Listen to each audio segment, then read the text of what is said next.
ఈ రోజు మేడ్పల్లి పట్టణంలోని బీఆర్ఎస్ పార్టీ కార్యాలయంలో నిర్వహించిన పాత్రికేయుల సమావేశంలో బీఆర్ఎస్ నాయకులు మాట్లాడుతూ BRS party working president KTR పై పెట్టిన ఈ ఫార్ములా అక్రమ కేసును ఖండిస్తూ కక్ష సాధింపు చర్యలను మానుకొని మీరు ప్రజలకు ఇచ్చిన 6 గ్యారెంటీలను అమలు చేయాలని, రైతులకు 2 లక్షల రుణమాఫీ, రైతు భరోసా, వృద్ధులకు పింఛన్ 2,000 నుండి 4,000కు పెంచాలని, గురుకుల పాఠశాలలను కాపాడాలని ప్రభుత్వాన్ని డిమాండ్ చేశారు.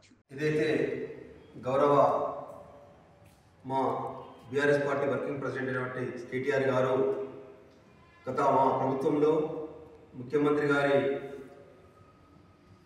ఉద్బలంతో ఏదైతే ఈ ఫార్ములా కార్ రేస్కి సంబంధించినటువంటిది ప్రపంచ స్థాయిలో గుర్తింపు ఉన్నటువంటి ఆ కంపెనీని తీసుకొచ్చి భారతదేశంలో ఎక్కడ లేకుండా కేవలం హైదరాబాద్లో దీని ఈ ఫార్ములా కార్ రేస్కి సంబంధించింది ప్రోగ్రాంను ఏర్పాటు చేసి ప్రపంచ స్థాయిలోనే హైదరాబాద్కు ఒక బ్రాండ్ ఇమేజ్ తీసుకొచ్చినటువంటి వ్యక్తి మా గౌరవ కేటీఆర్ గారు.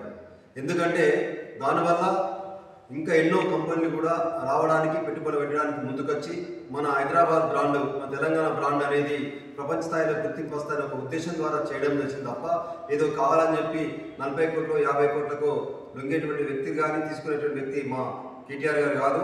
ఎందుకంటే భారతదేశంలో తెలంగాణని మంచి ముందుంచి మంచి స్థాయిలో ఉంచాలనే ఒక ఉద్దేశం ద్వారానే తెలంగాణ మన జీడీపీ రేట్లో మొన్న జరిగేటువంటి ఆర్బీఐ లెక్కలలో కూడా ప్రతిరోజు మీకు నివేదిక కూడా రావడం జరిగింది.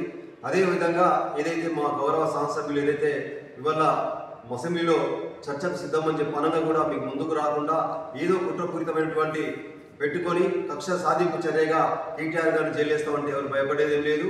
దీనికి ప్రతీకారంగా ఖచ్చితంగా మీరు మూల్యం చెల్లించక తప్పదని చెప్పి చెప్తున్నాం. జై తెలంగాణ, జై జై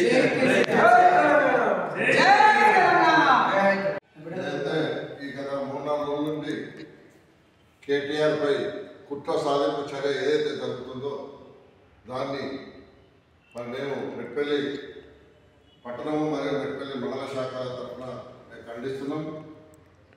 మరి ఏదైనా ఉంటే అసెంబ్లీలో చర్చకు రావాలి అనేది కేటీఆర్ గారు ఒక 3-4 రోజుల నుంచి లేఖలు రాసి మీ వద్దకు లెటర్ పంపించి స్పీకర్ గారికి కూడా విన్నవించడం జరిగింది.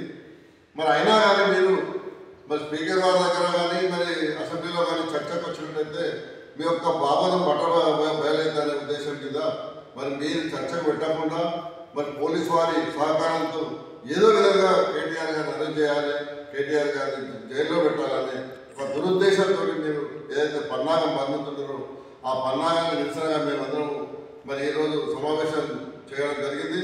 దాంట్లో భాగంగా మీరు ఎలాంటి కేటీఆర్ మీద ఎలాంటి పోలీసు వ్యవహారంలో ఎలాంటి ఇది జరిగినా కానీ కేటీఆర్ మీద మరి ఒక రాష్ట్రం అగ్నిగుండంగా మారుతారు తప్ప మీకు వచ్చే లాభం లేదు. మీకు ప్రజల ఇది కోల్పోతారు, మొత్తం ప్రజల యొక్క నమ్మకాన్ని. మరి మీకు ఏదైతే మరి మీరు 420 హామీలు మరి 6 గ్యారంటీల పథకాల ద్వారా మీరు ఏదైతే చేస్తారనేది ప్రజలు నమ్ముతున్నారు. దాంట్లో మీకు ఆఖరి మిగిలేది మీకు డిపాజిట్లు కూడా రాకుండా పోతుంది అనేది సందర్భంగా నేను మనవి చేస్తున్నా. ఏది ఏమైనా మా ఎమ్మెల్యే మరి సంజయ్ గారి నాయకత్వంలో, కల్వకుంట్ల విద్యాసాగర్ జిల్లా పార్టీ అధ్యక్షుల గారి నాయకత్వంలో మేమందరము కేటీఆర్ గారు అరెస్టు ఏదైతే చేద్దామనే ఆలోచన ఉన్నదో దాన్ని మొత్తం మేము ఖండించి మరి ఇక్కడ మేము రాబోయే రోజుల్లో కూడా కేటీఆర్ గారి మీద ఎలాంటి ఏది జరిగినా కానీ మేము కాంగ్రెస్ శ్రేణులను మాత్రం మేము బయట తిరగనీయం అనేది ఈ సందర్భంగా మేము ఏకకంఠంతో మేము ఇక్కడ తీర్మానం చేసుకొని ఈ సందర్భంగా మేము చేస్తున్నాం.